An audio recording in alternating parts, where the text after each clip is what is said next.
Welcome to episode 90 of Marked Out Radio. We are the premier podcast focused on the hobby of collecting autographs and photo ops from celebrities. We talk about autograph conventions, on-the-street encounters, and everything else about this hobby. I'm Sean. And I'm Dana.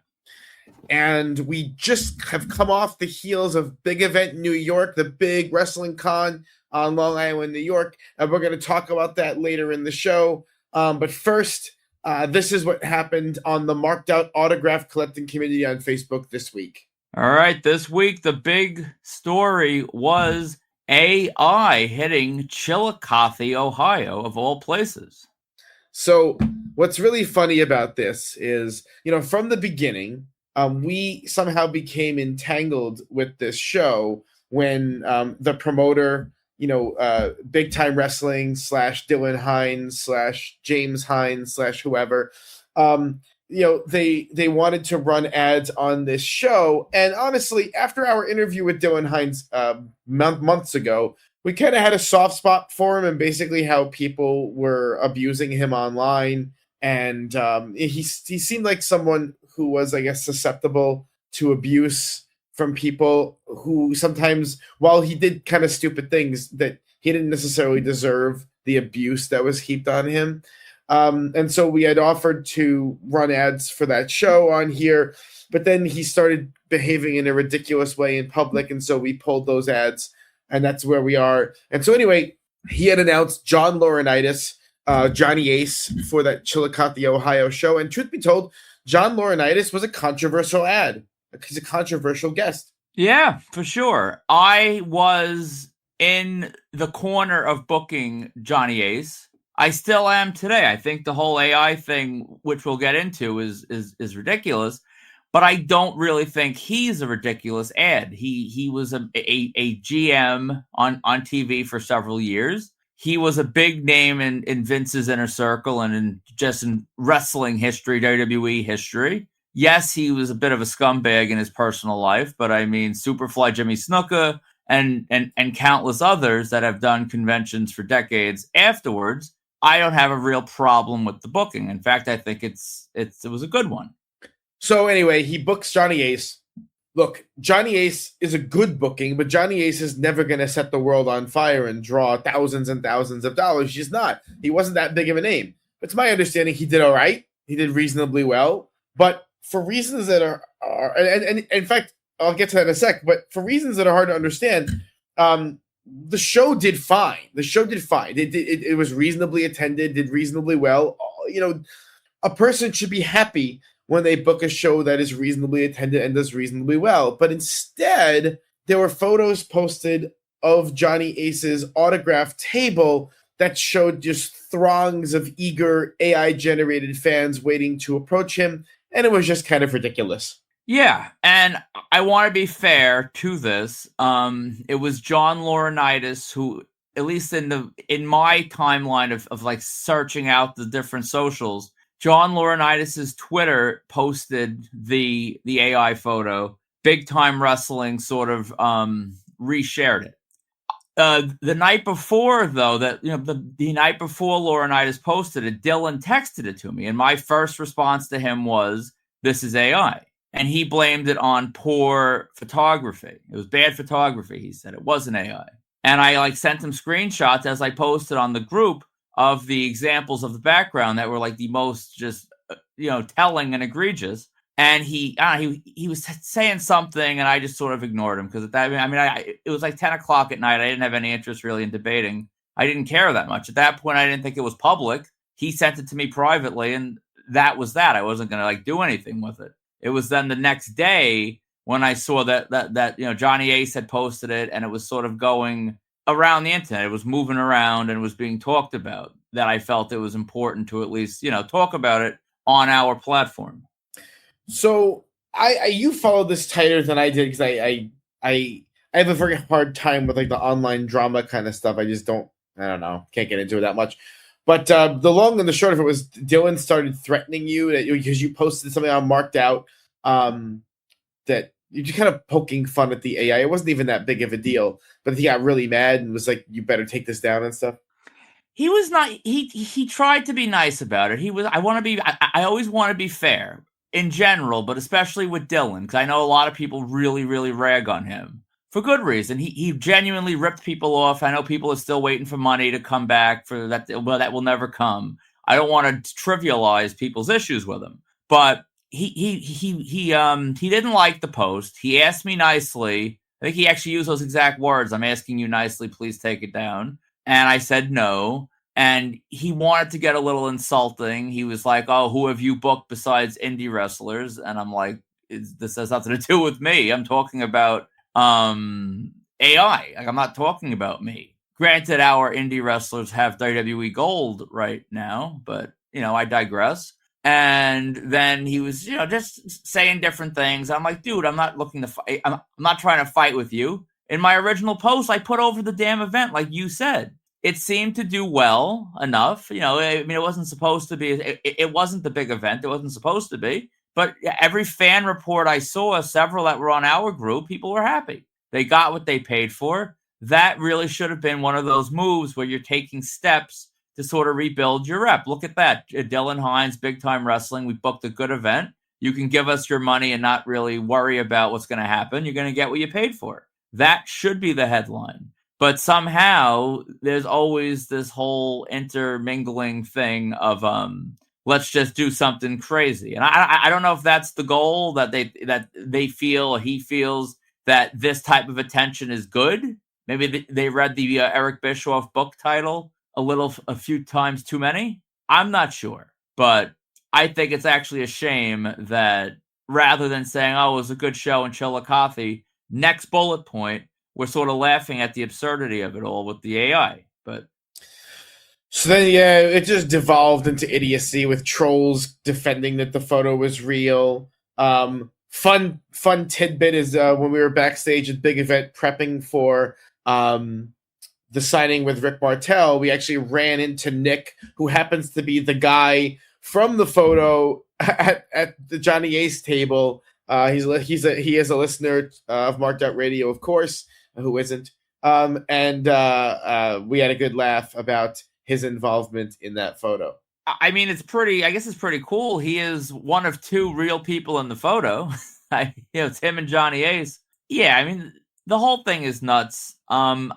This is not the kickoff point to having a cyber war with Dhillon Hines. I have no desire to have cyber war with Dhillon Hines, but it's silly, it's stupid, and I think the larger issue is that even though this attempt was laughable, as AI improves, you could have any promoter in the world trying to sort of show how great their draw is by using AI. And I think as a community, as important as AI is and how helpful it can be in the world, I think you also have to sort of put a governor on it and check it. Because if you don't check it, it's going to just run rampant. And that was my point. It was funny content, and also we don't want promoters getting comfy about just sort of fabricating things with the use of an app. Bottom line, that's just the case. Other things we had going on the board this week. So actually, it's a funny coda to our. We had a little digression last week. WCW referee Billy Silverman posted his photo with Chuck Norris on Photo with Friday. And then I don't know if Billy was kind of seeing into the future, but Chuck Norris died this week. And so once again, the same exhausting, nonsensical argument about whether you should sell someone's autograph when they die, or how soon after someone dies you're allowed to sell someone's autograph right away.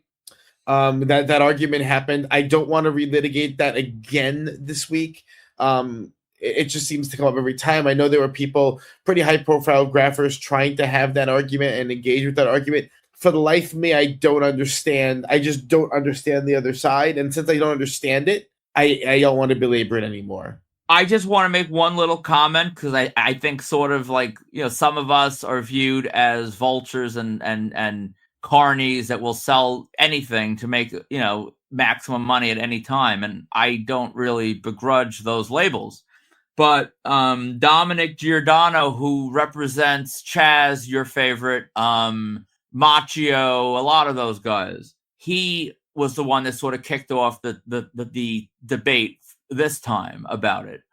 And he shared a story from Paul Sorvino, allegedly, that Paul Sorvino said that when I die, you better make a lot of money from this crap. And he was implying that Paul Sorvino was sort of completely behind get your maximum money from the product, which is what it should be. These are business transactions, and you maximize on said business. And like you said, I don't want to go on. Did I ever bring up that Olivia Hussey was saying that stuff when I was doing the signing in her room? You may have, but I mean, I think it bears repeating in this segment. So she was saying something to the effect of, "I see what my stuff is selling for now. I hope you sell it all when I die." And she was making really kind of dark jokes, given that she didn't last too much longer after that. Even at that time, I think that these people understand what what do you think they're selling it for? You know what I mean? Like, I don't know. It becomes commodified. It's not some. If you're in person getting something signed, you can argue it's a memento.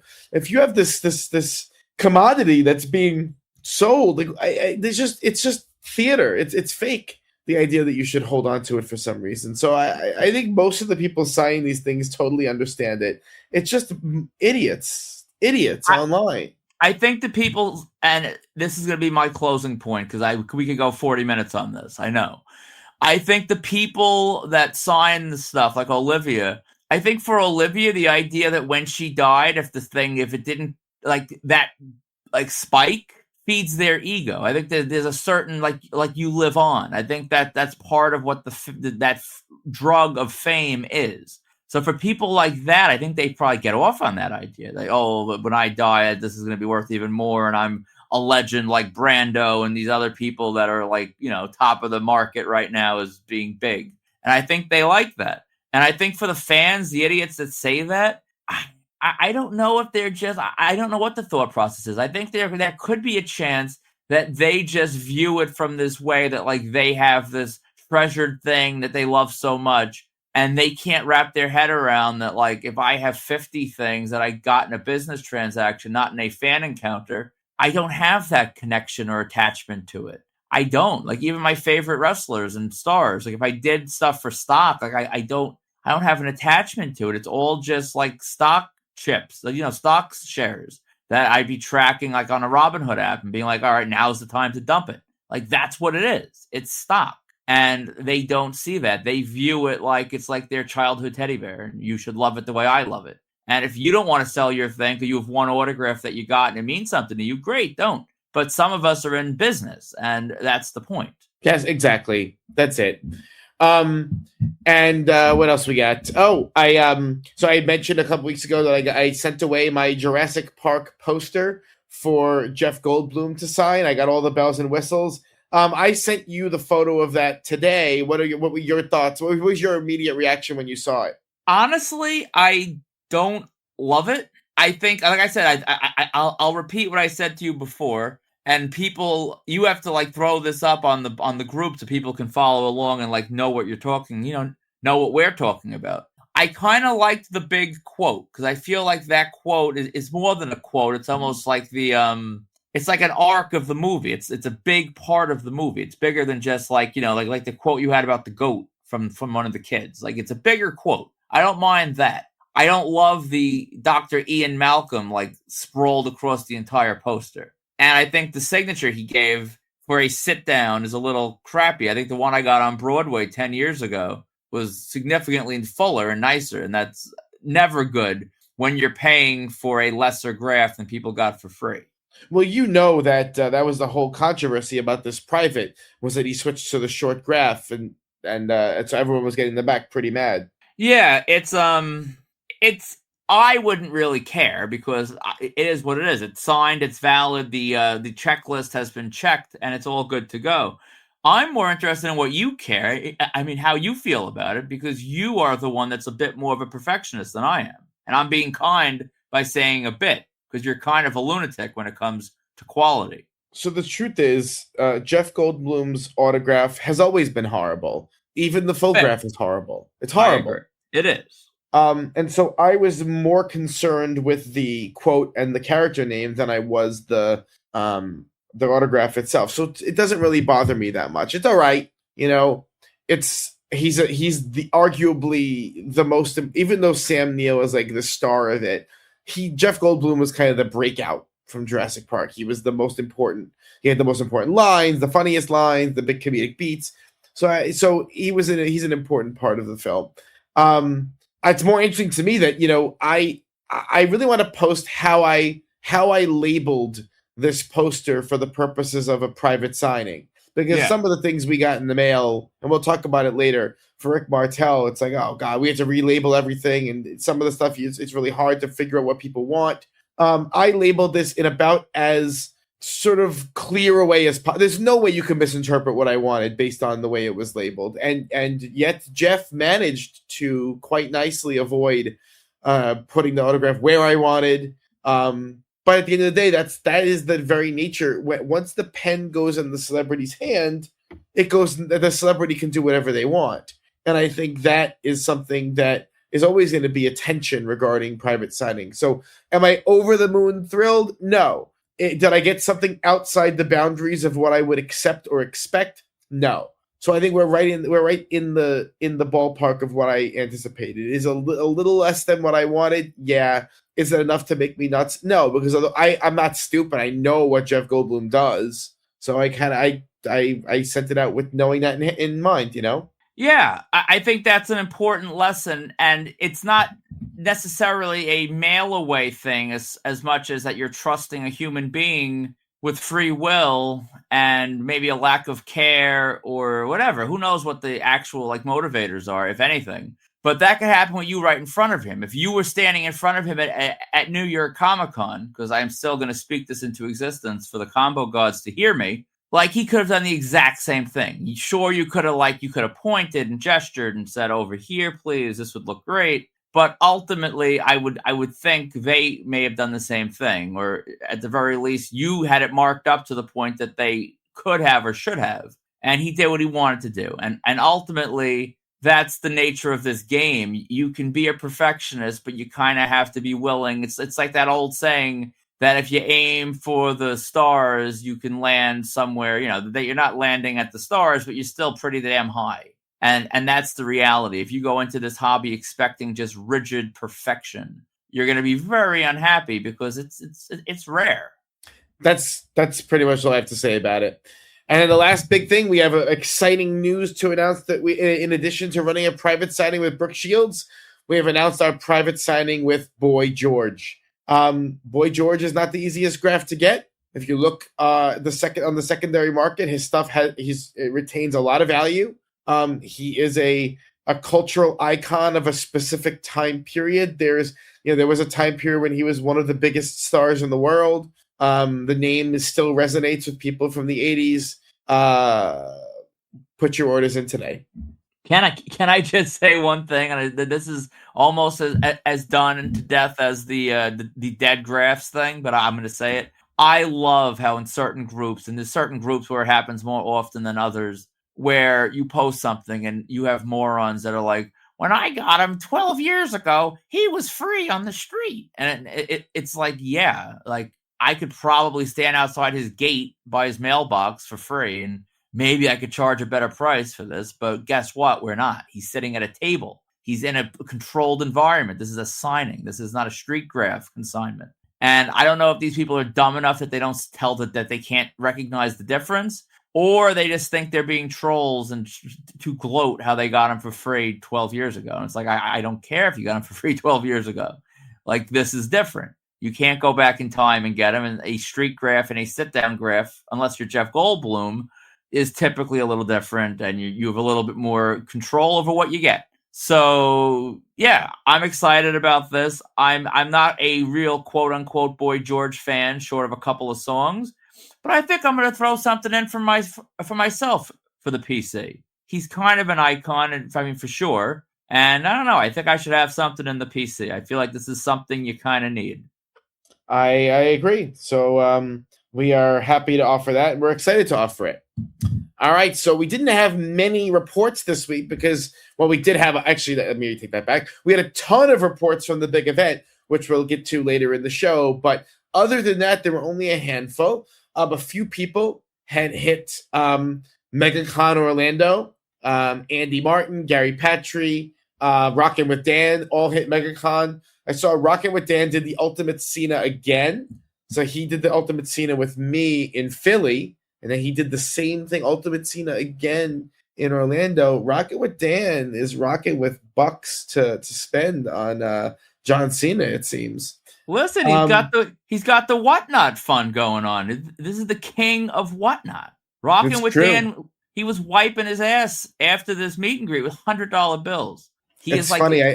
I just got another Rockin' with Dan box from Whatnot. I haven't even gone through yet. Just came in. And listen, Rockin' with Dan is a good packer. He packs well. He's the king of Whatnot. And I just want to say one thing: that Cena item he did look sick. I like that he did the box set, and Cena did it up great. Cena does in these environments. Cena is amazing with making stuff look great. But I when you got your photo and you both got it in Philly, was there like a professional backdrop behind it? It was I don't remember that. It was black. It was a black curtain. I kind of like the black curtain better. I feel like they should go back to that. I think that's part of the like it's supposed to feel more Shotgun Saturday Night than Monday Night Raw. There shouldn't be a Titantron. It should be a little more like casual. So I think they could have done without the branding, but that's just me. And I'm so corny, I probably would have had the branding if I was running it. But from the fan perspective, I think it looked better with the black curtain. Yeah, I mean, I honestly, I noticed them for a sec, but not really. Then, of course, Rockin' with Dan also got Mr. T, and then the other guys as well. It's, this is T's second con. I hope. The problem is we don't really have mega cons up here, Philly. Yeah, I don't know if they're going to bring him to Philly. I hope they bring him to Philly. The problem is I can't even go to Philly this year. I have the other thing. I have something that weekend. I think I was saying this yesterday backstage to Nick from the AI photo. He was asking if I think he's going to do Philly Fan Expo, and I don't. I think I think next year he might. I don't feel like he's going to go on a run to the point he's going to do multiple in a year. Greg likes to act like the Philly Fan Expo is the ugly stepsister, and I guess it kind of is. But last time they had Cena, they had the Lethal Weapon. Yeah, they had some weight. And I think they should be smart enough to know that Mr. T in the Northeast is going to do really well. There's a lot of wrestling fans and Rocky fans and whatever, A-Team fans that haven't gotten on a plane. This is the hotbed for a reason, and I think he would do really well. I think it would come down to his willingness. I know you're going to definitely hope you can't go to this one this year in Philly, so you're going to hope he doesn't. If he does, I'm going to have to find my way there because I'm not a super fan of his, but I see, just like Chuck Norris, these 80s, whatever, these 80s stars have a tendency to die. Yeah, it's just frustrating looking at the dates. I will not be anywhere near the East Coast. Unfortunately, I'm away those dates, locked in. And so I really hope that nothing big happens on those days. Maybe enough to Lord of the Rings thing, which is cool, but I don't need it. I mean, I have all those guys already. So, and I also actually already have the dual op with Frodo and Sam. So I don't need the other two idiots in the picture as well.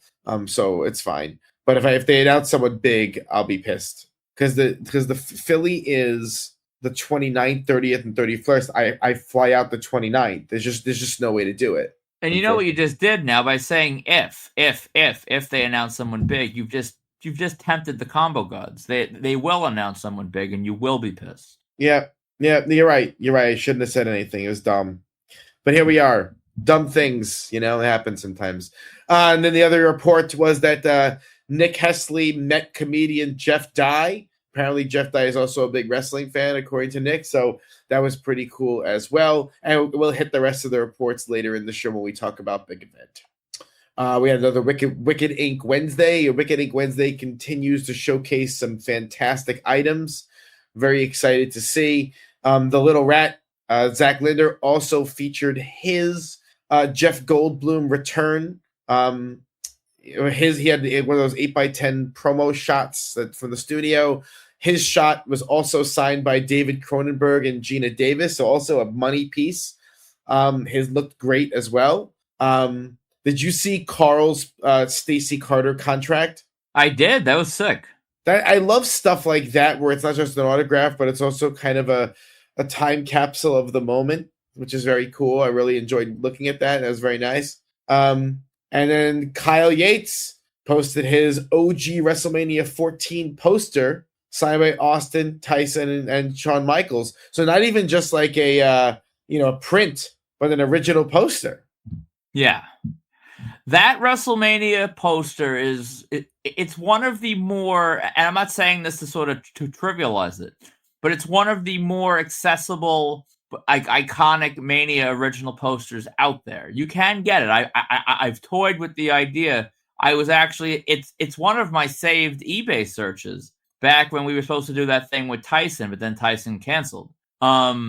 Yeah, it's something I'd like to do at some point. It's rare to have like all three people in a WrestleMania main event that are still alive and not be The Rock or Triple H or something that is just completely inaccessible. So yeah, it's sick. It really is. So let's see. We also had Photo with Friday. And Photo with Friday, honestly, was unbelievable this week.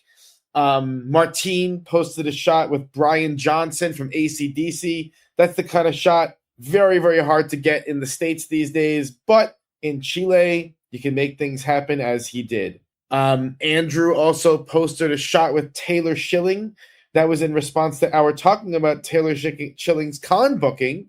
So maybe this is like food. This is the food for the combo gods that Taylor Schilling will come out to a con over here. And then Brett posted his shot with Colin Jost. Yeah, back to Andrew real quick. I think he was taunting me with that post, which I like. That is a good thing to do. That is exactly what you should do in the marked out world. I was too lazy to do that play. So kudos to Andrew. I'd only be concerned if Billy Silverman posted Taylor Schilling, because that would mean she'd be dying soon thereafter. Very likely the case. Very likely the case. All right, let's do the con ads this week. Is this Steel City one new, or that's holdover from last week? New. All right, so Steel City Con added William Shatner. I'm going to be honest. I am becoming more and more and more impressed with Shatner's ability to travel and do cons given his age. It's really shocking. I'm going to make a prediction. It's slightly bold, even though it's not the episode for that. William Shatner will be the first celebrity to suffer a catastrophic medical emergency while at a signing table. I don't know if he'll die at the table, but he will. What will send him to death will happen at a con. That is my prediction. I don't want to talk about Shatner dying, mainly because You still need him? You still need stuff from him? No, I don't need Shatner. But Shatner's a legend. It's sort of I think Shatner will outlive like Ric Flair. I mean, you predicted Ric Flair was going to die in December, and you made that prediction in December, which was kind of a wild prediction, and he's still here. So we'll see. Yep. What else do we have? Terry Crews is doing a book signing. You go to that? We haven't talked about it. I got him on the street years ago, so I'm good on Terry Crews. Yeah, I don't really like. He's kind of a cool name, but April 7th. What day of the week is that? With them, it's probably a Tuesday. Of course, I'm off that day though. I'm off. That's during the vacation, so it's I don't know. Maybe we'll put that out as a maybe. I got to think about it. A March 22nd maybe is a April 6th no. Probably. You're probably right. But I respect you even considering it.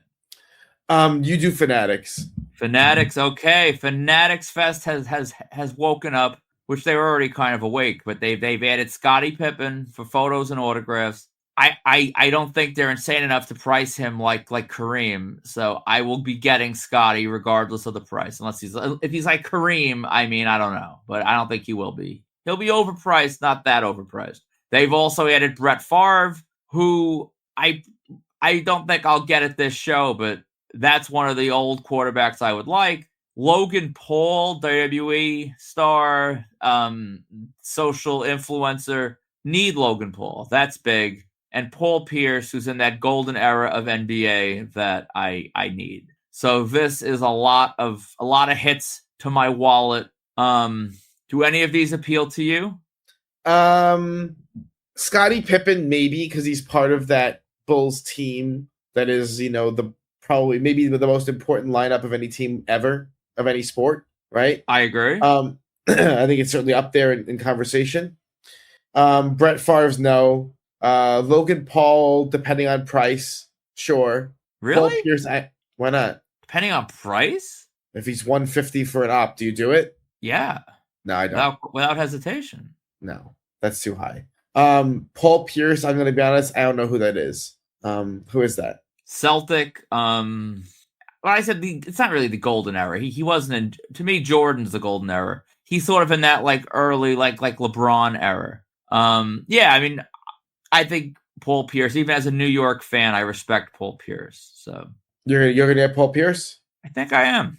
There's Wow. a lot of basketball players. I don't want again. We have a hype episode coming in a couple months. But like Tyrese Halliburton, I'm a fan of, even though he's a pacer. There's a lot of. I actually have more basketball ones here than wrestling. I think I may be running around chasing basketball players this week. And I guess the part of it depends on what day everyone is booked on and what the pricing is. You know. Yeah, I don't want to do 2 weekdays. If I do 2 weekends and 1 weekday, I'll grin and bear it. But I mean, I'm losing too much money taking 2 days off during the week. If I have to, I will. But I mean, Tyrese Halliburton ain't getting it done. Pippen and also, would. We have to keep in mind that I am unavailable for Fanatics on Sunday. Can't go, so I could go the other days, but not Sunday. So hopefully none of these guys are booked on Sunday. That's just the reality. Tempting the combo gods again. I'm committed elsewhere. Rhode Island Comic Con adds Don Bluth.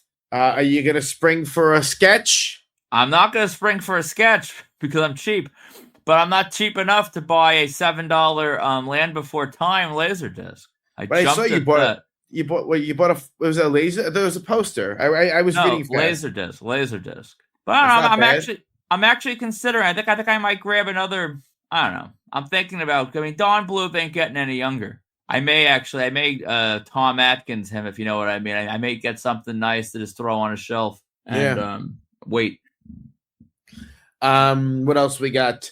Terrificon. He added Didrik Bader from Drew Carey and Office Space. So once again, some of what we're saying coming true with a little bit of an Office Space action. Maybe they'll get some more Office Space names in there. Hopefully, cross your fingers. That'd be cool. C2E2 adds CM Punk and AJ Lee from active WWE talent. So that's C2E2, one of the biggest shows of the year. I'm curious. I'm still curious what would get us to C2E2, but this is not it. But I'm wondering, This is cool, though. I mean, I kind of hope they do group ops just to sort of make group ops in wrestling, like the WWE wrestling, make that more of a thing. Like imagine like a Judgment Day group op when Judgment Day was like exciting and like things like that. I don't know why they never do that at like a Fanatics Fest. So like a Punk AJ group op, that'd be kind of cool. If that was at Fanatics, I'd be tempted. I don't know. I mean, Punk and AJ they really weren't on screen as a meaningful storyline, though. They smile at each other and hug each other. That's about all they've done on screen. So I agree. But what else we got? The Undiscovered Realm Con. What is that, in Westchester or something? Yeah, it's at that whatever the hell it is, that old WWE venue up there. They announced they added Scout Taylor Compton. But they're kind of doing a cool after show where they have Wheatus and Thomas Ian Nicholas playing. So Wheatus is a little bit. I always wanted to go for that guy. I never have. So I might actually go up for that after show.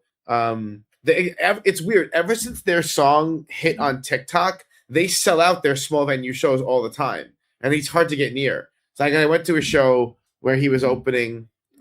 Maybe a year ago or so, and there was just no chance. It's interesting. So I'm curious in that kind of venue, after party at a con, maybe they draw 100 people. Maybe I'm wondering if that's something where you can get a combo. I'd be interested in that, but I don't know if you want to stay after the show like that. I mean, I'm pretty easy. Hell, pre-show Sharpie Social maybe. But yeah, it's possible. Undiscovered Realm between the con and the after party. The real after party. What else we got? Fan Expo Anaheim adds Mark Hamill. We can't seem to get Mark Hamill back to the East Coast at all. but official picks announced the private signing with him, and it's pricing is through the roof, of course. But that was they've been teasing this as they got him to agree to one more show for months and months and months and months and months, and it turned out to be Fan Expo Anaheim. So not thrilled, to be honest, but it is what it is. Do you have a photo with Mark Hamill? I do. Actually, the photo with Mark Hamill, funny story, cost me a photo with Keanu Reeves. How so? Because my buddy and I we had whatever hell group we had at New York Comic Con. And I think we were going to, I can't remember if we were already there and left. I think we might have.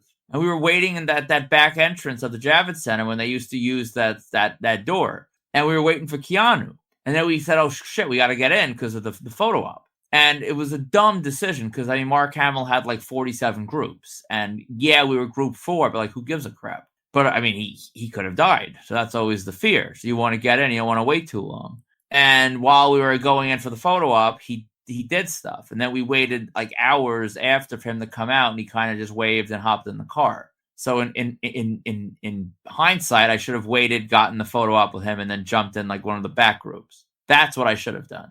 It was a poor decision. And now, because of that poor decision, and because of Mark Hamill, I am going to this meet and greet at Webster Hall, and God knows what we're going to get over there. Hopefully something good. Yeah, I hope so too. That's funny.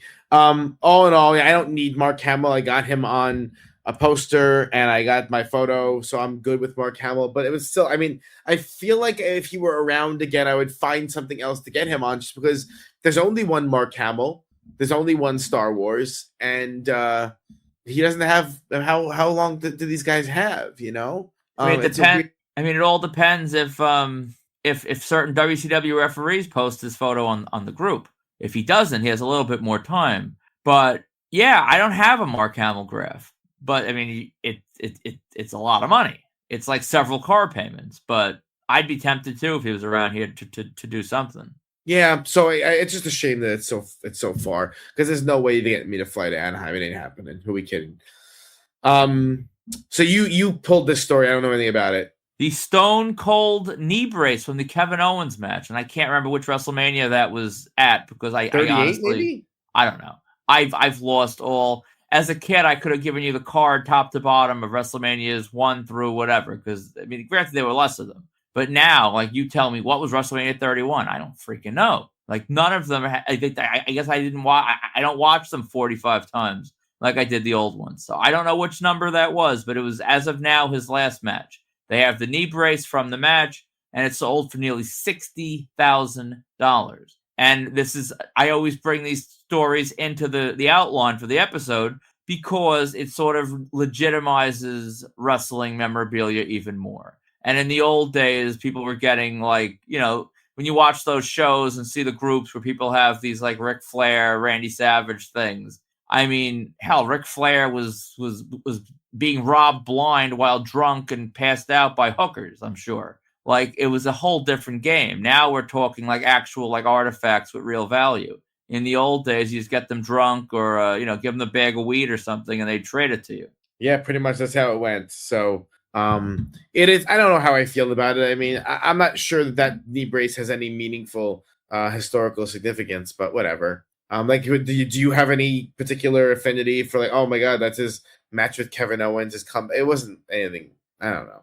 You know what I mean? Like, if it ends up being his last match, I think it has. I think this, in terms of it being the last match, it has some value there. But if he has another one in 6 months, then not really. I don't think 60,000 worth. Star Wars Autograph Universe, they announced a private signing with Johnny Depp. You got all excited about that. Yeah, because at first I thought maybe, which I don't even think I would get him. I think I'm doing too much there that I wouldn't even. But I thought maybe this was going to sort of signal the Costner Fanatics Fest thing. But the deadline's in April for the private. So, they wouldn't have the deadline in April for a July signing. So it has nothing to do with nothing. It's just a private signing. So, I'm not doing anything with it. But Johnny Depp is active on the scene. And that was your bold prediction from last year, that you'd see all these mega A-listers doing it. And I don't think Johnny was really in the cooker at that point. So it's coming true a little bit. And you know the rule. Once these guys, once you break the seal, once you get them going a little, once they get a taste, they keep going usually. Yeah. What else we got?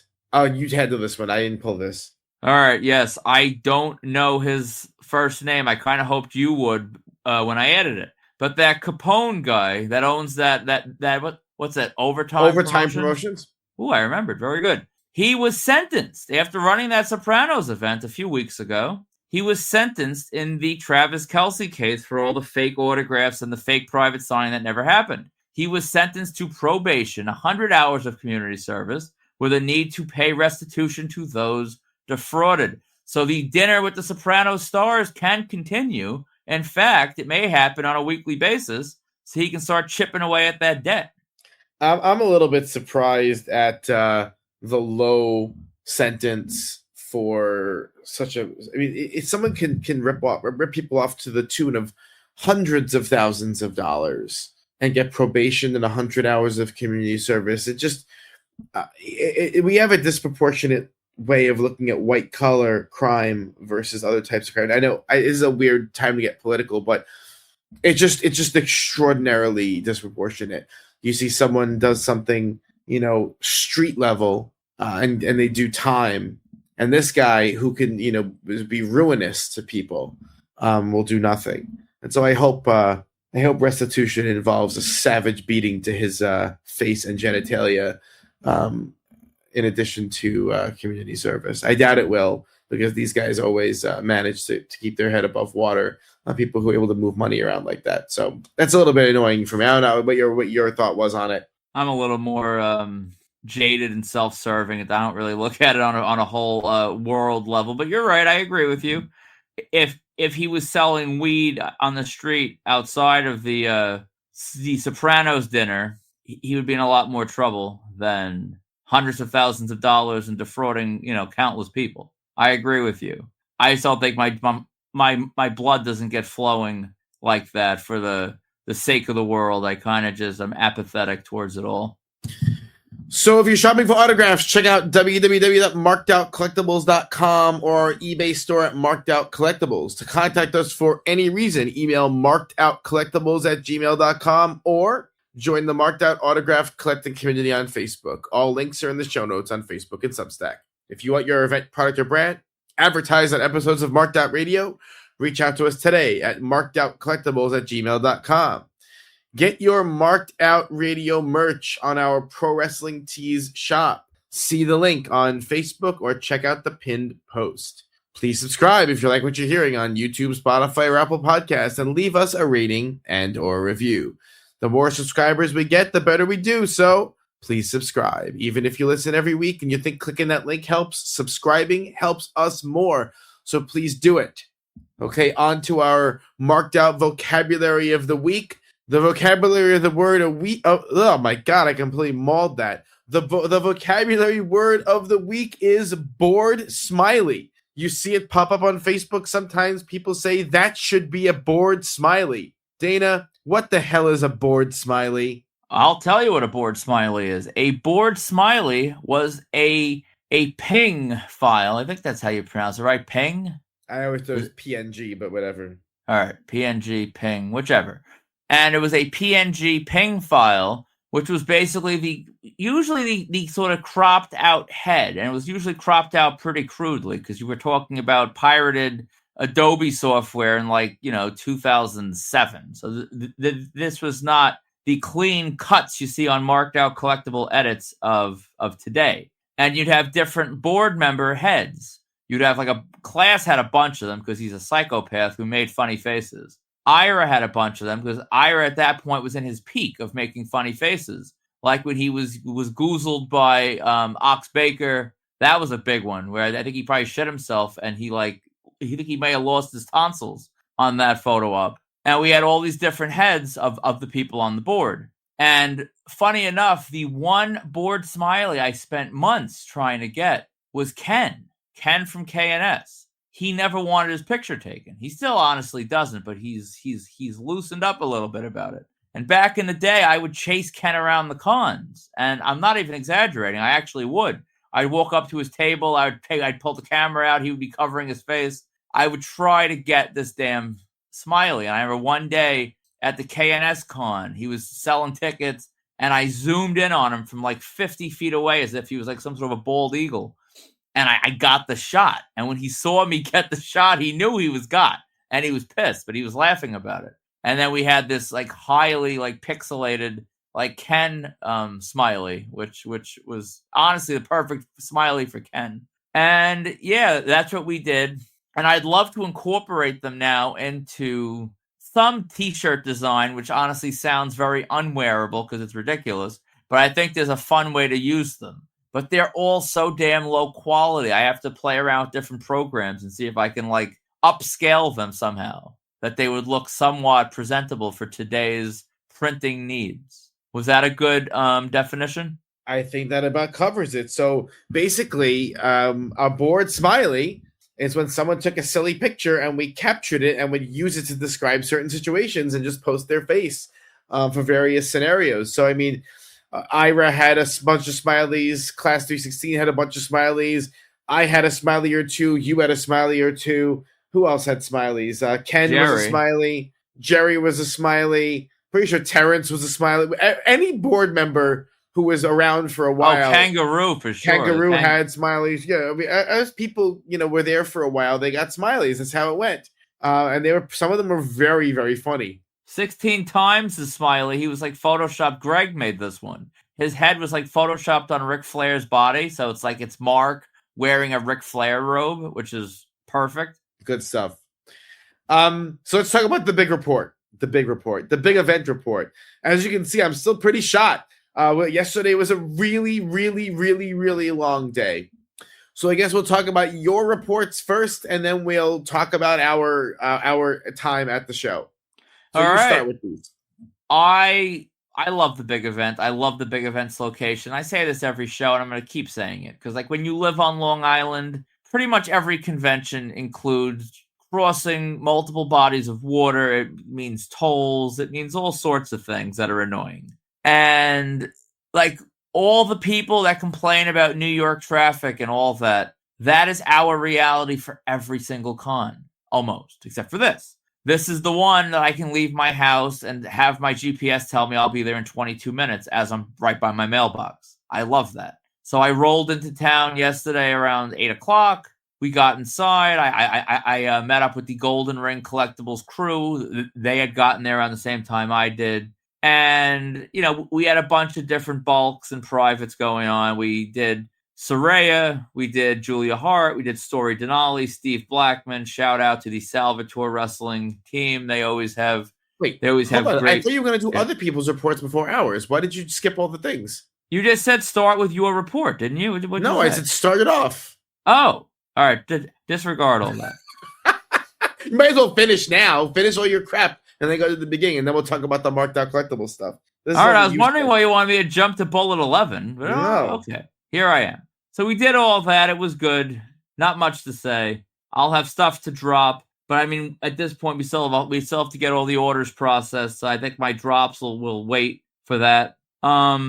Yeah, it was interesting. It was good. Everything was good. All the people we deal with are always top notch, and I have no complaints. From there, I'm going to back up to the listener reports. Phil loaded up that encyclopedia, and he's lucky Sharpie ink does not add to the weight of the book, because he would have to get like a derrick to move that thing. His is so filled up. He does a great job with it, and it's always cool to see how he adds to it. Then we had Pete Hartwell. He had his Silver Dome seat back, and his is absolutely covered. He started it at the time when you really should have started these projects, when the people were alive and affordable. Starting things now, as you always mock me for, is like it is a fool's endeavor, because they are dead, and the ones that aren't dead are just through the roof. Richard Rose left the countryside of New Jersey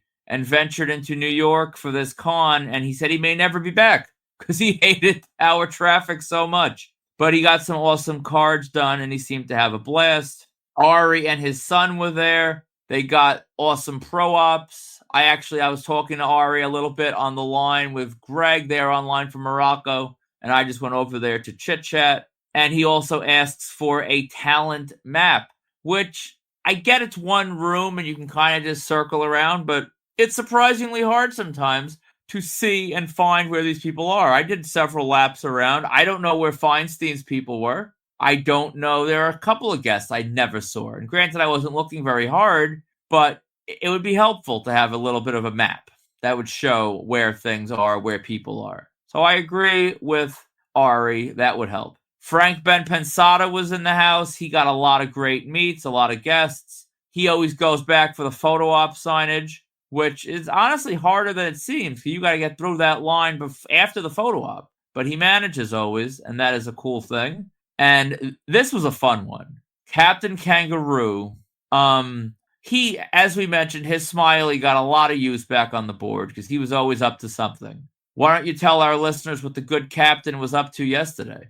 Well, so I guess the way he described it himself, he had gotten into some kind of Twitter kerfuffle a while back, and with a little dust up, where he made kind of outlandish claims about the WWE Women's Division making fun of their appearance and things like that. And I guess Dakota Kai called him out for it on Twitter. Do you remember the exact thing she posted? I don't want to paraphrase and miss something, so I'm going to pull it up. Okay, I found it. I'm going to read both parts. The captain wrote on Twitter, AEW's women's division has more personality than NXT's, hands down. NXT's women's division can be divided into two categories: buff women who look like men, and Japanese talent who dress and act like they're in a bad pantomime. All right. So Dakota Kai's response was, I'm sure that the AEW ladies wouldn't appreciate your misogynistic views either, which very obviously stem from insecurities and low self-worth. This took place on December 10th, 2020. So when you get into a kerfuffle with a WWE diva, what's the first thing you do? I imagine I take the interaction, I screenshot it, and I print it out. Yeah, you've damn right you do. And you go up to the person that called you misogynistic, and you have them sign the tweet, which is kind of twisted and demented, but in the best possible way. And I love it. And it seems like she kind of, she said she remembered the tweet, and she said that he was a bit of an a-hole, which he said that was kind of his thing. She signed it. She took a picture with him. This is the closure we never got with Kangaroo versus Gorgeous George. Yeah, it appears they've made up. Good for the captain.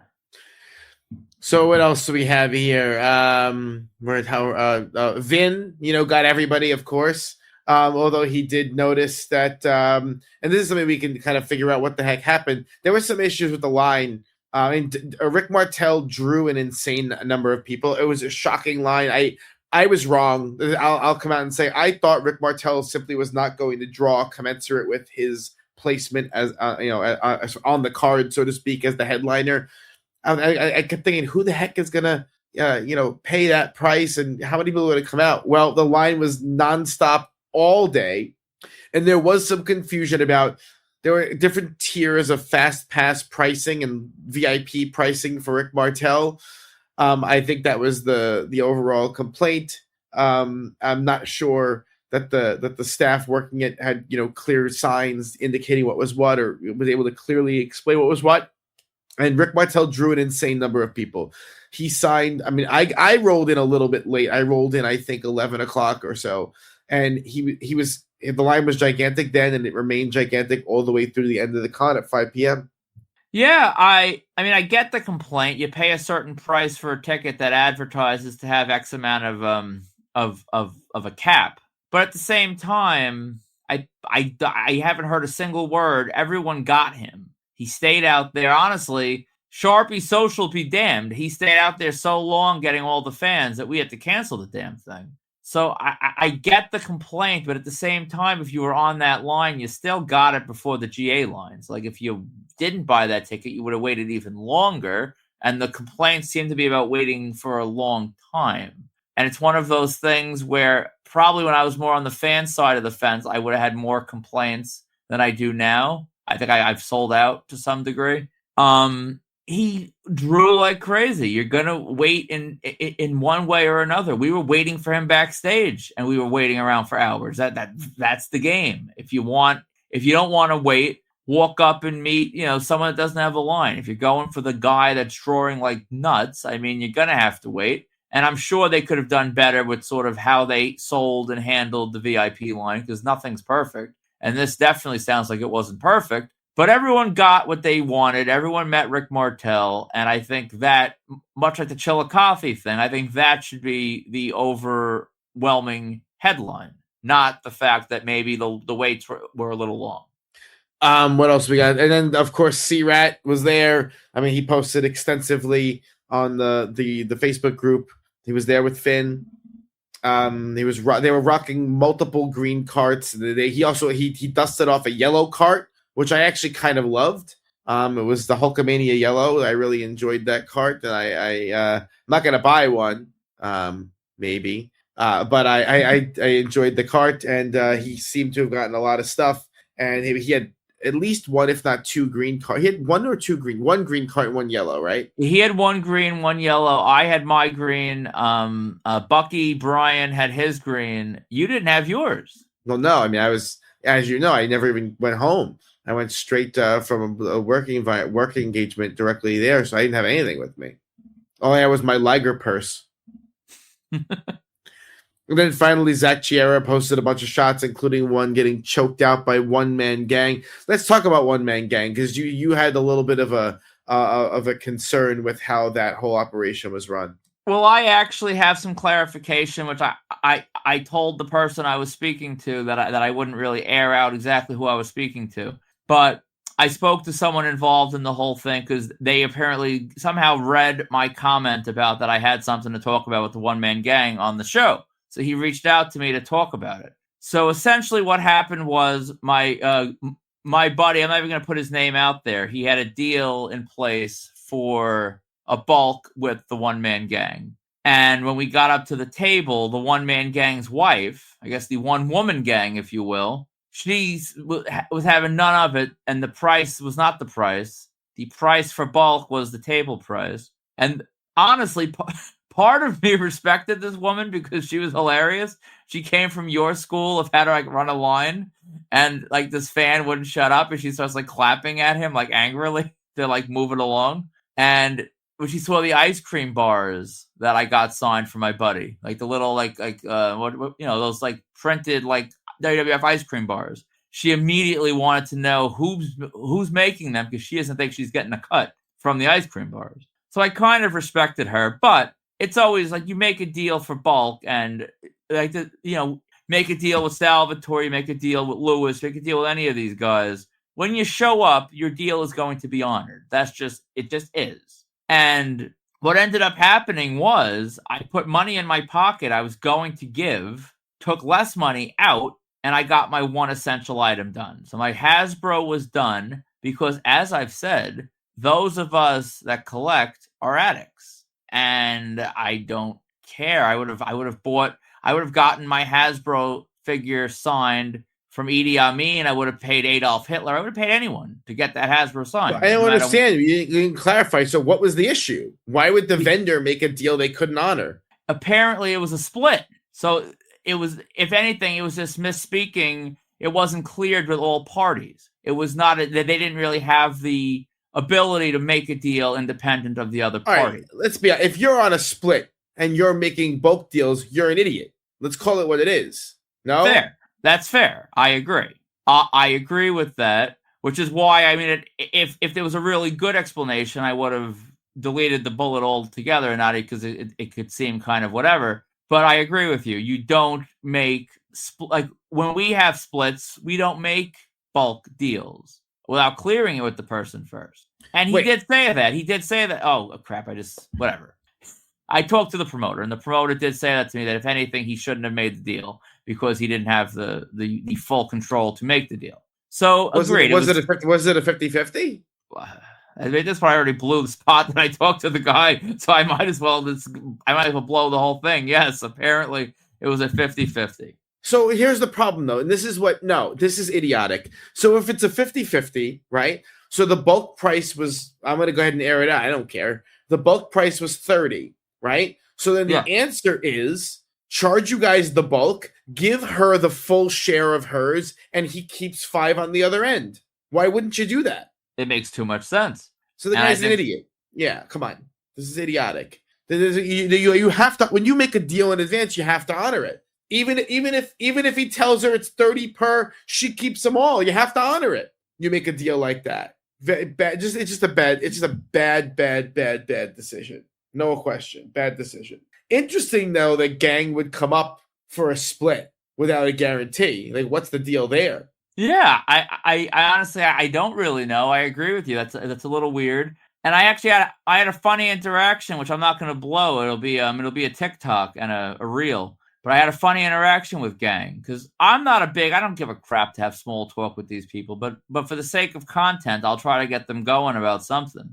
And I got him going about his like absence from the Northeast con scene. And it was kind of interesting. But I agree with you. I don't really get why he'd come up on a 50-50 split. And like you said, you should honor the deal. I understand a little bit more what happened. It's more stupidity than just shadiness. But still, if you have to take it on the hip, and if you take the lump and you just say, all right, well, you get the money because you're being stubborn, and I'm going to honor the deal. That's what you should have done. But it is what it is. I ended up spending less money, so both the promoter and the one woman gang got less than they would have gotten had the deal been honored. Thank God I didn't go out and buy a bunch of stuff. It was just the stuff I had already. So it was a matter of just refiling stuff in my Atoyas. So no big loss, but a little annoying. So now we can talk about the Rick Martel signing. Well, the first thing we have to do is we have to apologize for once again canceling Sharpie Social. I didn't want to cancel it. I didn't think we should have had to cancel it. By 5 p.m., I was very confident we were going to have to cancel it. And it was just, we did not leave that building until 10 p.m. No, we didn't. Which is crazy. But it's what happened. All right. So we'll get on to the actual events of the afternoon. They decided to pull Don Morocco a little early and get Don Morocco done during the show as opposed to after the show. And it was near the end. But you were actually about to do your signing with what's that girl's name? Jamie Hayter. You know what? Ask me again in 15 minutes and I'll have forgotten. So Jamie Hayter and then so I ran to the back to get set up for Morocco, but I didn't have any of the stuff. I didn't have any of the pens. I didn't have the pull sheet. I had nothing. So I couldn't really do anything but kind of stand there and wait. But here's the problem. I needed my photo op with Jamie Hayter. They're very important, right? Very important. So I do find that you're willing to put, and this is something that is hard for me to wrap my head around. You're willing to put like major money on the line just to get a photo op with some worthless person. And it's actually a funny thing. Like Jamie Hayter is whatever. I don't have anything against her, but she's like not anything. And yet we had like lots of money wrapped up in Morocco, and I didn't have the requisite tools to do the signing myself. And yet the photo op with Jamie Hayter came first. Well, I just needed a few seconds. What I did when you walked away, you missed the interaction. They were doing other things. She was signing stuff for the Golden Ring team. And I don't know how the hell it happened, but all of a sudden there was an opening. And I'm like, oh, we should take photos now. Like she wasn't even done signing. It's like we all took our photos then. And I just ran away then and left and went back to do the Don Morocco. So it ended up working out. I wasn't going to actually miss Don Morocco for a photo op. But, multitasking is important. And I was able to do both. And it was my confidence in my ability to do that is what let me do what I did and make the decision I made. So Morocco was easy. Yeah. We got everything taken care of in the back very quickly. That was all done. And then we had to wait until the show was over. And, I want to give people an honest look into what the process was like for setting up the Rick Martel signing. So we had about 200 pieces for Rick Martel. Okay. Aside from the big event itself that put us as the top, I mean, then again, we were the only ones really back there. So the big event had a lot of pieces themselves, but we had a lot of pieces. We had a lot of pieces. It was about 200 pieces. And when we put the signing together, we were originally assured, Rick's game. Rick's super nice. He'll do anything you ask. He'll do all the inscriptions, everything he signs. Rick the model, Rick the model, Rick the model. It's easy. It's easy. And so, we offered inscriptions and we offered all these pens, whatever pen you want, all this stuff, with the understanding that was the case. And we were told over and over again that he was easy. And the truth of it was he was easy, but he's also in his 70s. And he had been signing for hours and hours and hours and hours and hours and hours and hours with no breaks at all. And then when it came time for the show to be over, the initial thought we had was he was going to go eat, then come back and do all the signings. And what ended up happening was he said, no, get me a banana and I'll keep going. So we thought we would have a little bit of time to get set up, and we just didn't have that time. Making matters even more complex were two confounding factors. The first was that the table rental company claimed that the tables were due back earlier than the big event's understanding was of when they were due back, and they demanded their tables back. So after we got all our stuff set up for the signing, the company wanted their tables back, and we had to take all the stuff and move it. This did not happen once. This happened twice. So twice we had to move our stuff to different tables. Complicating it even further was we were handling items for two other very large vendors.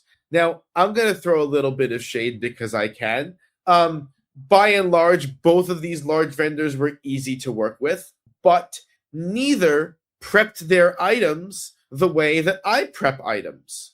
And so it was a little bit complicated as far as how the items were labeled. And we did our best to relabel certain things to make them easier. But also some of the requests on some of these labels were not reasonable. There were all kinds of pen colors that were requested that we didn't even know about in advance. And so we didn't have the pens for them. They were in boxes and they said, give me this pen or that pen. We did our best with pens, but there were certain pens we didn't have. We didn't have them because no one told us we needed them.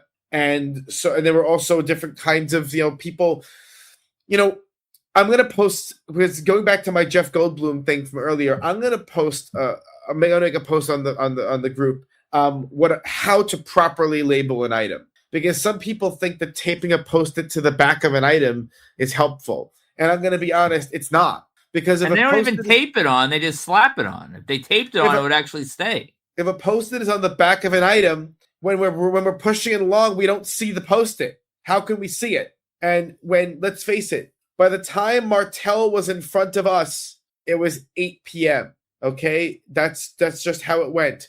It was 8 p.m. when we got Martel. He was very tired. And at some point, his handler made the decision to, number one, speed things along very quickly.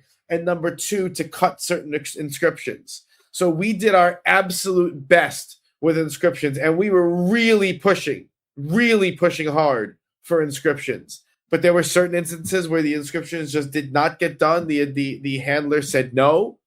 It was what are we gonna do? Start fighting, right? Start arguing? No. We just have to make do and do the best we could. There were other instances where, so infamously, we handed him a blue deco to do certain items. After doing a few items in blue deco, he refused to use decos anymore because he didn't like the smell. So at that point, we had to switch. So any items we had remaining that needed to be signed in deco, we had to figure out an alternate arrangement instantly because he didn't want to use this. He didn't want to use any pen that smelled bad. So there are certain things that just happened that we had to cope with in the moment. It was very, very, very hard to do it all in that. And there were certain, I do know there were a couple items that were signed in the wrong color because he grabbed the pen and signed it before we had the chance to swap it. So, with about 200 items, I would say there were probably maybe between 5 and 10 items signed in the wrong color. Everything else was signed in the right color. There were a handful of inscriptions that were just missed. There were also a handful of inscriptions that he just wouldn't do. So all in all, I think we did a fantastic job given the circumstances. People need to understand one of the things that we had advertised beforehand was we cannot guarantee, even though all the items are going through our hands, we couldn't guarantee how those items would be prepped by the vendors who took their money. And there were people who had very, very specific requests that went through other vendors. And so when those items came in, they were labeled in a way that really was not conducive to our being able to meet those and satisfy those requests. And so we did our best in the moment. Some of them got met and some of them didn't. That's just how it went. So if you paid for an inscription and it wasn't done, we'll obviously refund those inscriptions that weren't done. Other than that, everything was signed. All the items were signed, and there was a moment, and you can tell me whether I'm wrong, I thought they were going to cut it off early and he wasn't going to finish everything.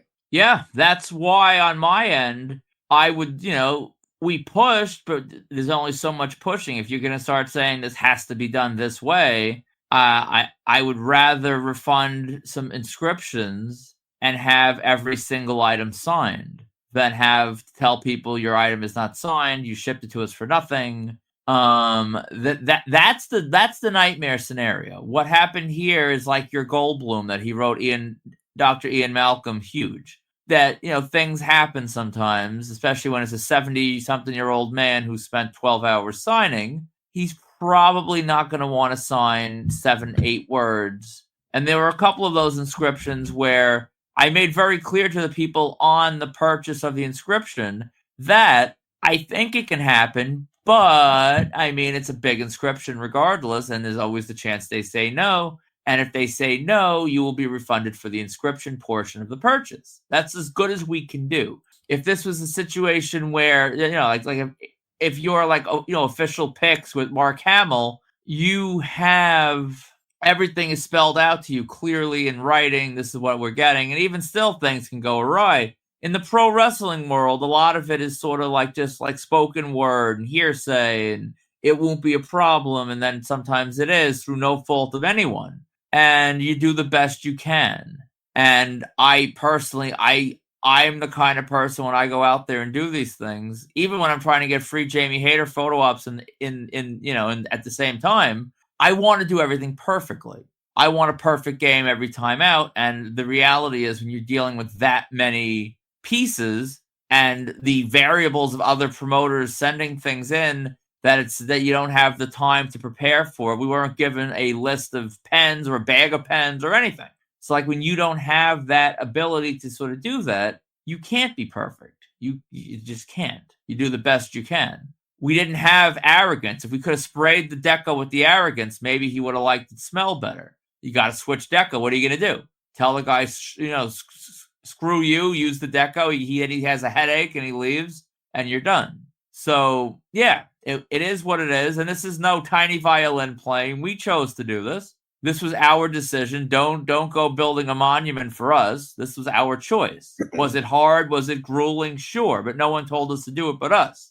Yeah, I'm proud of the job we did, and it was definitely an experience. Yeah, I think that's pretty much it. I think in the future, I'm not sure that I would handle signings for other vendors. I just don't think I would. Basically because I know the standard to which I keep records, the standard to which I label items. Though I have very particular, meticulous ways of doing things, just for my own peace of mind. I can't stand uncertainty in those moments. I want certainty. For example, there were inscription requests that came through that were like write any inscription, and there are people who paid for an inscription who wrote write anything. So just so anyone understands, there's nobody in the moment who's going to do that on a 200-piece signing. They're just not going to, because these guys are not thinking on their feet. They're droning and they're barely alive while they're signing over and over and over again. So the idea that someone's going to think on their feet, I understand in your world when you're sending away for a signing, you're like, this person's going to look at my item and they're going to be inspired. when in fact they're not looking at your item at all. Their eyes are glazed over and they're looking through it. And I know that's sort of shattering the myth a little bit. That's shattering the mystery, but that's just how it is, you know? There were also instances where I know right now, we received items from vendors with items in Defenders, and they were just packed up in Defenders and bubble wrap and whatnot. And it's like, listen, how am I supposed to, if the Defender isn't labeled, and these Defenders were not labeled with anyone's names, how am I going to keep track of whose item goes in which Defender? The Defender should be labeled. The item should be labeled. This is like basic 101 kind of stuff that people just don't know how to send their items in. You know, if you have a particular thing that you want to keep with your order, every part of it should be labeled, because I don't know what people realize. The stuff is getting passed along, and because it's in paint, most of it needs space to dry, which means that the drying items are separated from their packing materials. So again, we did our best to keep the items with their Defenders, but I know some of them are mixed up, because how would you keep them together? There's no way if they're not labeled, you know? So I think this is causing me to reflect on the mail-in signing concept in general. Yeah, I was gonna say, if you ever see like there's like that video game about this, and then there's like different non-AI examples where people will put like a camera on like the indoor-outdoor cat, and you kind of like watch all the shenanigans it gets into while it goes outside to pee. And it's like, holy crap, I didn't realize that these are the things they do. This is how far they travel. That's sort of, I think, what we're doing here with this. Like, I don't think most people, and again, I'm not trying to build us up to be like these saints, because I think we just don't really give a crap enough to be dishonest. But it's like, you know, everything is handled with care. Every item is labeled as, you know, items weren't mixed up. It was unmarked Defenders. Maybe the figure went to a different unmarked Defender, because guess what? They're all Defenders. You have 6 Defenders sitting in a bin, then when they have to be repacked, you can't always tell which Defender it is if it's not marked. But that's the reality. This is not like when you see the virtual and they put the 8x10 in front of the person, and the host of the virtual says, "This is for George," and he wants a message of your choosing, and they sit there and they think for a second. That's not this. This is a private signing. This is quicker. This is less. This is a 12-hour shift on a 70-year-old man. That's what that is. So for a lot of those, we got him to do the model or whatever. So like it was filled, right? Anything he did, inscription is done. But you got to be specific. And if you are a promoter sending to another company to do something, if there's pen requests, you have to provide the pen. And here's the reality that we're not acknowledging. Perhaps the other companies, we all kind of have the same fine prints in our offering. We don't really guarantee colors. We try our best, blah, blah, blah. Maybe if they were in the room doing their own thing, they would have the same thing of, I don't have this pen, this one will do. And they don't care, in which case they didn't give them to us or tell us about them, because it's like, who cares? They get the pen. They'll get the best pen they can find that'll come closest. But I know what you're saying. We prep to a certain level, and it creates anxiety when it's like, all right, what's this? Where is this supposed to go? This is this color. And I agree with you, but I think at the same time, I wouldn't be opposed to doing this again. I think it would just have to be spelled out a lot clearer to the parties involved. And I mean, by that, I mean the businesses involved. Like, this is how it has to be, or else we are not guaranteeing X, Y, and Z. Like, you can't have it not done to a certain degree, and then that we're trying to scramble and make something happen. It's just, it's not. And I think it's actually a miracle that as much went right as it did. It's very, like, you're talking like 99.6% success rate. And that's great. But it was definitely stressful because of all the variables that we had no control over. Right. And a part of me is a little bit nervous, because at the end of the day, our name was on everything.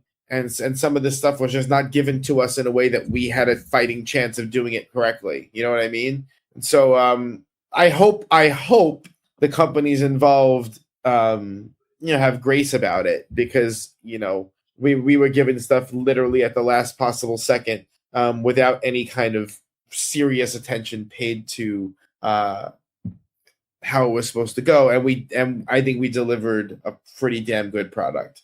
Yeah, and one more aspect I want to just throw out there before we move on. It was also a thing because someone could say, "Oh, why didn't you lay all the items out? You could have done that in the morning." Here's the reality: we are entrusted with companies' items, companies' customers' items. We are entrusted with our own customers' items. The big event back room is a secure place, but at the same time, I'm not going to lay out tens of thousands of dollars worth of stuff on tables and then go and do other business and leave it back there unattended. I'm not.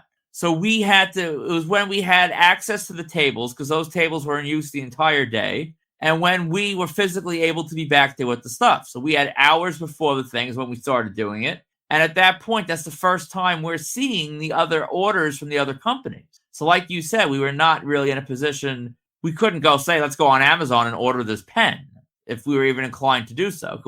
Amazon is quick. They ain't that quick. We're not getting a pen in 20 minutes. So yeah, I'm glad it went as well as it did, because that is our name on it, whether it's our order or not. And I think we did a good job.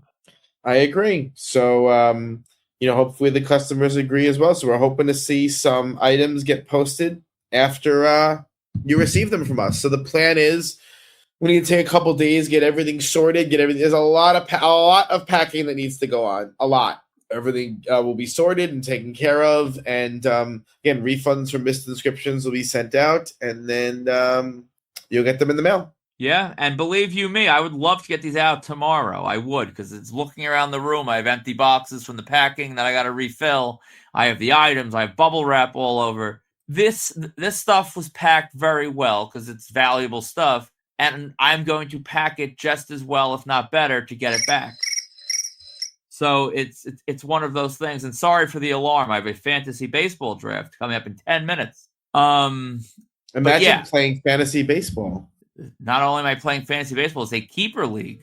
It is a keeper league with it's big stuff. I don't even know what that means. It means you can keep the same players year after year, and they move up in draft order. And it's fun. I do find it an amusing trend about the word fantasy being used in this context, but it's not. This is not the time for that level of humor.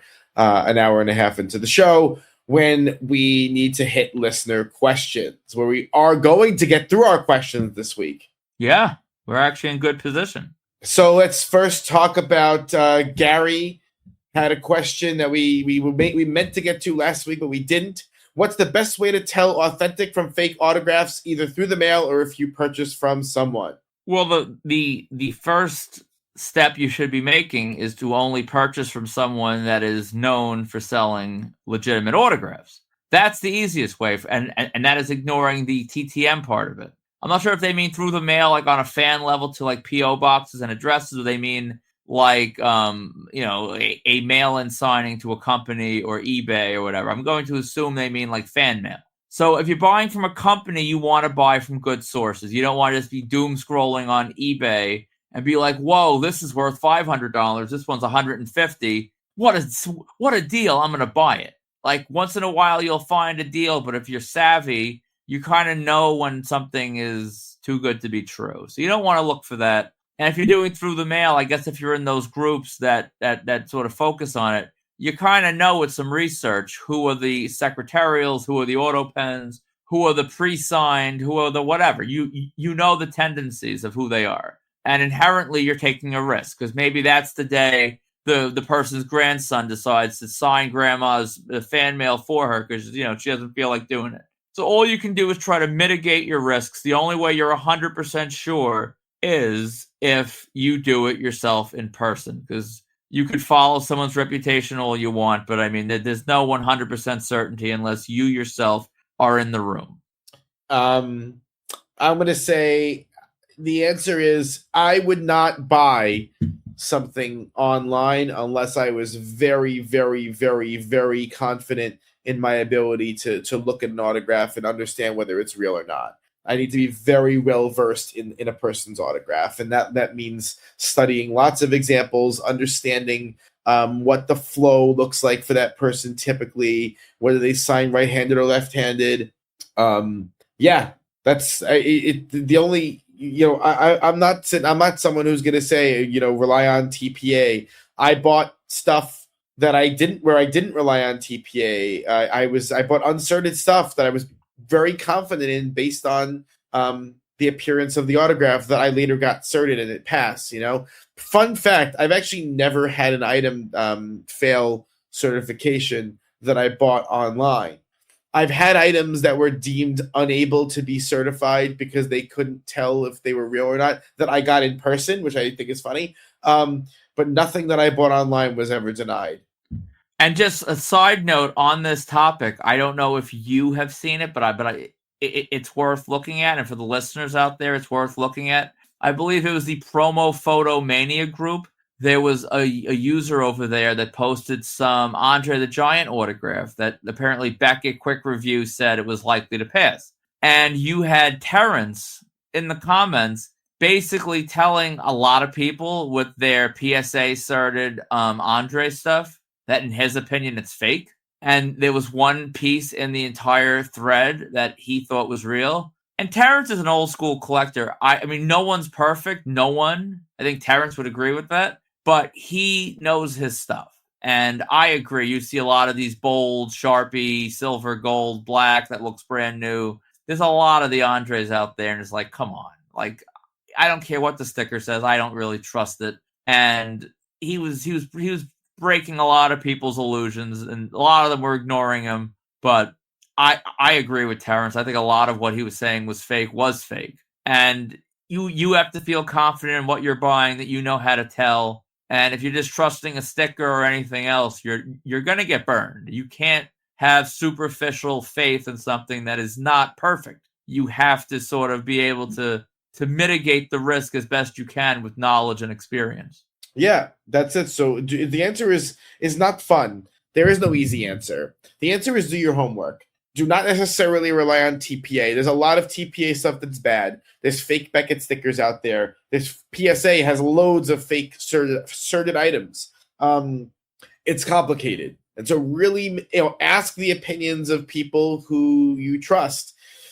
Search out and find 50 examples and really study what makes them, what consistencies they all have. Where you go, okay, these elements are consistent, therefore I'm looking for that element. There's we had an item sent in by a customer, right? That was a non-standard Hulk Hogan autograph. It didn't look like a lot of the ones we've seen, but it had a couple of characteristics that match authentic ones. And I feel good saying that it's just one that I haven't seen, but it looks good, Agreed. And so these are the conversations you have to have. All right. The question from Sean: when have the combo gods punished you the most and what caused it? So this is, we selected this one for this week because we both got punished by the combo gods this week. Yeah. Chuck Norris. Chuck Norris did Wizard World Philly, and I don't remember why I didn't go. I don't think I had a good reason. I think I just didn't feel like making the trip. That was like in that era where I wasn't doing Monster Manias, I wasn't doing Chillers, so I wasn't going to do that. And I didn't do it, and I kept thinking I would get another chance. I'll say it now because it's old news, but I know Tom Unger was circling. He was circling Chuck several different shows. I would get a call or a text from him about Chuck Norris, and it didn't work out. And there were a lot of times like, oh, I'll finally get Chuck Norris, and I didn't, and I won't. And the funny thing is, and I think we were trying to find the post, but I think they got deleted years ago. Class 316 once got called out at Wizard World for mooching or trying to mooch a Chuck Norris autograph at the table. And there was a recording of him doing it. I think Asian Dave recorded him. And it was a whole thing for years that we would hold this video over his head and threaten to send it to Wizard World, and he would go ballistic. But now, Wizard World's dead. Chuck Norris is dead. Class will still have an aneurysm that I mentioned this, but that happened. And the combo gods smited me, and they smited you as well. We'll never get Chuck. Yeah, that's as good an answer as any. Yeah, it's as good an answer as any. When you for these names, you got to get them. When these names come up, you have to get them. If you don't, you don't. You won't. I should say. I know I pushed very hard for us to go to Steel City for Amy Smart. That decision is looking pretty good because I don't see her booked elsewhere, you know? And If she doesn't do Rhode Island this year, I think there's a very real chance that she like vanishes. Like I think Rhode Island, Steel City, they're kind of in tandem there as far as the guests. So I think there's a chance she'll pop up there. If she doesn't, I mean, you're looking pretty damn smart for that decision. I'm very nervous about Sam Neill. You know I really couldn't send in to him given the situation with Steel City. It was so close. I'm nervous. I need Sam Neill on that poster. I need them to do another signing with him. I don't know. Yeah, he has done a few in the past few years, but he's getting up there, and I'm getting very anxious about him. Yeah, I don't blame you. And then the final question for this week, Richard asks, I'm actually wondering who you use for authentication on an autographs. I ask because I go to quite a few smaller weekend conventions where most tickets include autographs, but the company doesn't allow photos for proof in the autograph hall. Well, first of all, you got to stop listening to the companies, what they allow. At the end of the day, they're not going to shoot you dead right at the table. Do what you got to do. You're giving them your hard-earned money. If you want to take a picture of the person taking it, of the person signing it, and they're trying to stop you, you just got to be a little sneakier about it. I agree. I mean, this is why God invented meta glasses, right? Is so that you can avoid this so obviously taking a photo. Take a quick snap with your glasses, it's over, you know? I agree, you know, but then again, proof photos are not necessarily the be-all and end-all of proof anyway.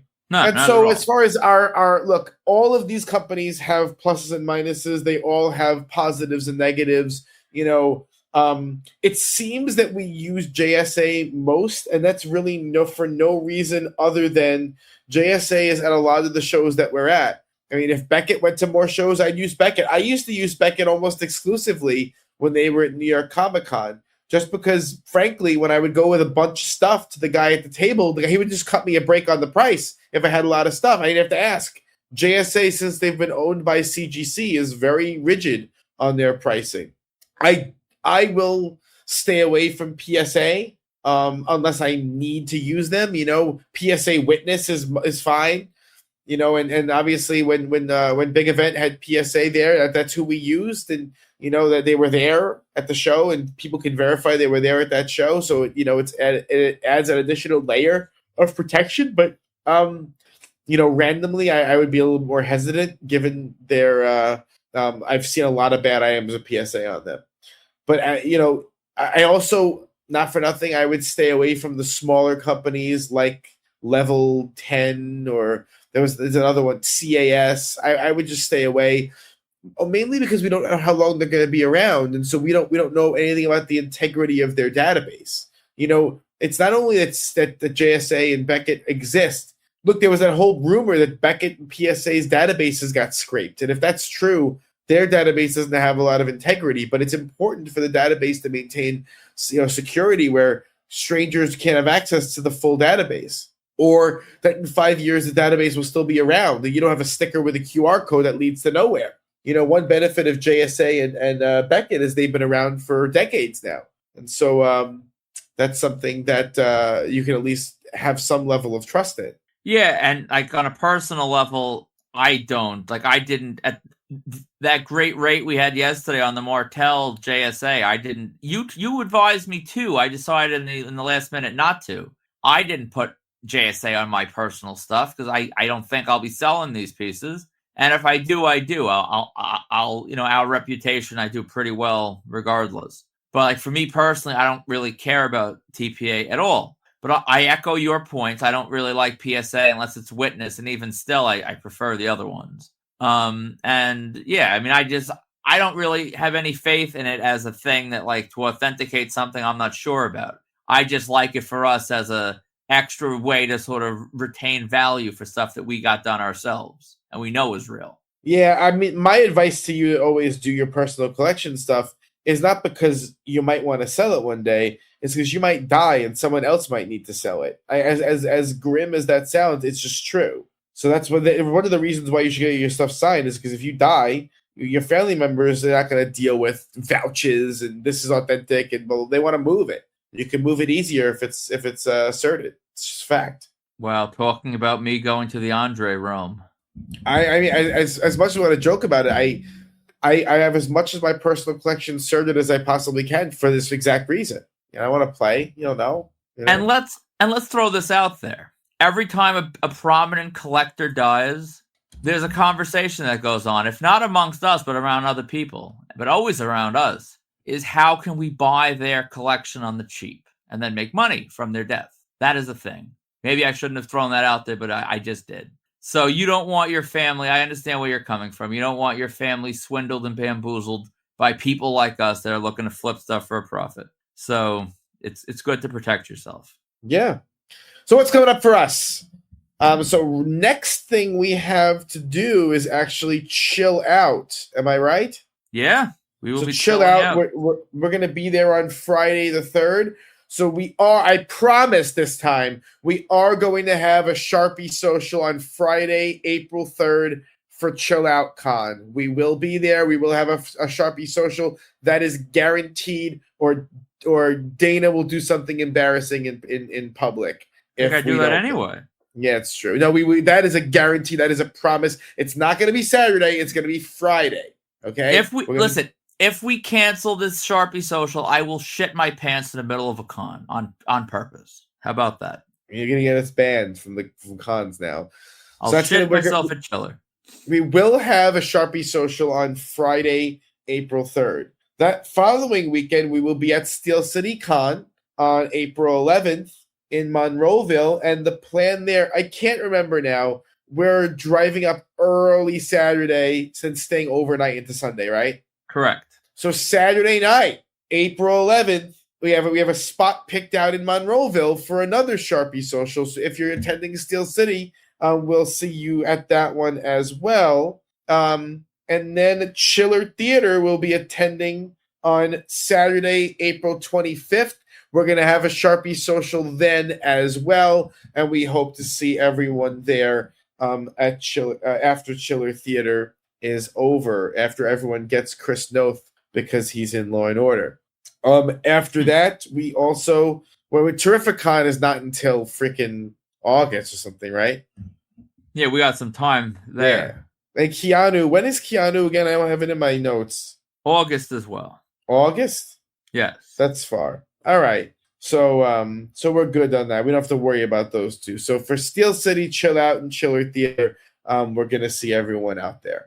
Correct. But yeah, it's definitely August, because I already had the thought where, God forbid, if the plane crashes when I'm coming back from Jamaica, I'll miss the meet and greet.